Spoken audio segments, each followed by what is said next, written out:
This is the Pal Talk News Network.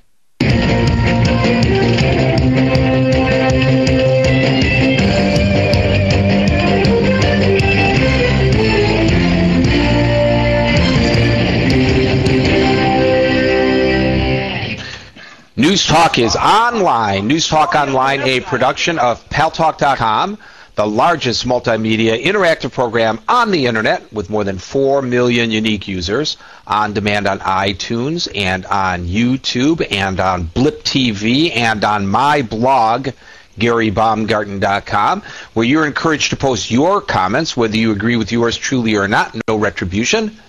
And thanks to our good friends at CRN Digital Talk Radio, we're syndicated to an additional 12 million households. I am your host, Gary Baumgarten. I welcome you to the show, and I remind you to go to paltalknewsnetwork.com early and often to read stories that you may or may not see, hear, or read in the mainstream media. Well, if you were with us at 10 o'clock this morning, New York time, you would see that your humble servant was busy plying my trade and working my butt off at Coney Island. Oh, it was a tough assignment, ladies and gentlemen, going to Coney Island and seeing the fire eaters, the contortionists, the woman with the snake wrapped all around her body. It's the opening of Coney Island, Luna Park, the amusement park there. Now, interestingly, Luna Park burned down nearly 70 years ago, and it's been resurrected with brand new rides and family atmosphere in Coney Island, and it was a lot of fun. And if you are here in the New York area, or if you're planning a trip here, especially during the summer months, I highly recommend that you head out to Coney Island. I got a lot of things on the agenda for today. Remember the other day, several times I guess we've had, but we actually had a guest on as well about a week ago or 2 weeks ago, talking about the opposition to the mosque that is planned 2 blocks from Ground Zero. Now, there are two sides to this issue. On one side, there are those who say placing a mosque, especially one that is expected to be extremely large, so close in proximity to where the terrorists attacked this nation in the name of Islam, is disrespectful to them. And then there's another side that says, well, wait a minute. This is a country that enjoys freedom of religion.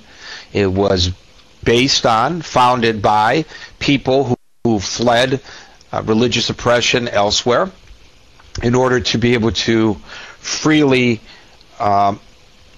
worship in the manner in which they feel the most comfortable without interference from the government. And anybody should be allowed to open any house of worship so long as it meets with zoning codes anywhere in this nation. And that, in fact, it is an indication, and the community board in that neighborhood, by the way, takes this position, of how the mainstream of Islam is peaceful and embracing, and is a repudiation, really, of those who in the name of that religion attacked us on September the 11th. Now, emotions are very high on both sides of this issue, and as people speak stridently about it, then it elicits a strident response from the other side until we start to get a crescendo. But that's what the United States is all about, free speech. But can you go over the lines of common decency when discussing this issue? I think so. And you're going to be able to hear exactly what I'm talking about, because there is a talk show host in Texas. His name is Michael Berry. He's with KTRH News Talk Radio in Houston. And he was talking the other day with a caller named Tony. who is a Muslim and who is upset with Michael Berry because Michael Berry opposes very stridently the construction of this mosque 2 blocks from Ground Zero. And during the discussion, Michael Berry, well, I'm going to let you listen to this for yourself. Toy, could you play this exchange between caller Tony and KTRH talk show host Michael Berry, and we'll let our audience decide. Tony on the west side, I see you're a big fan. Hey, Michael, I'm wondering if you're a bigot or just a shock jock, because, I mean, what is a bigot? Let me just get my point, and you can talk all you want, because that's what you're going to do, right? Now, you so eloquently put it that terrorists did 9/11, right? That's fine. Everyone agrees with it.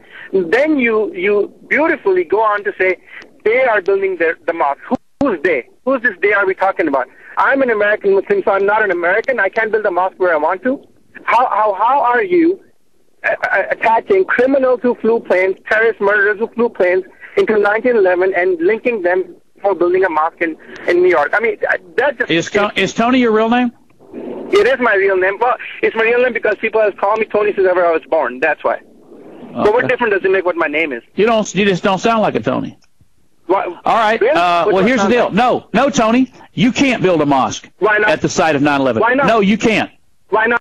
No, you can't. And I'll tell you this. If you do build a mosque, I hope somebody blows it up. Good. If you do build a mosque, I hope somebody blows it up.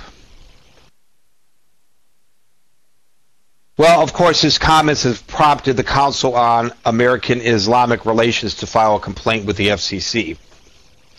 In a statement, Berry has apologized, quote, "While I stand by my disagreement of the building of the mosque on the site, I should not have said I hope someone blows it up. That was dumb and beneath me. I was trying to show Tony how much I opposed his opinion, but I went too far. For that, I apologize to my listeners." But Berry also claimed that the CARE complaint with the FCC is an attempted intimidation. Listen, when we're talking about blowing up mosques, and it has been attempted recently in Jacksonville, Florida, we've gone way, way too far in our opposition to terrorism.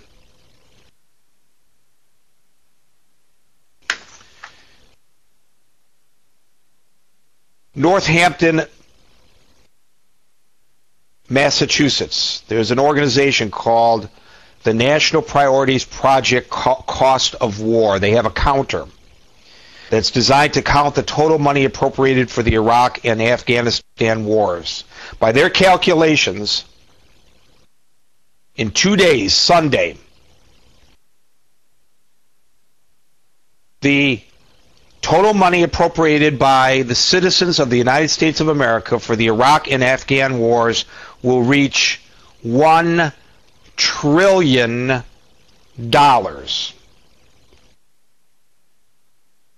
$747 billion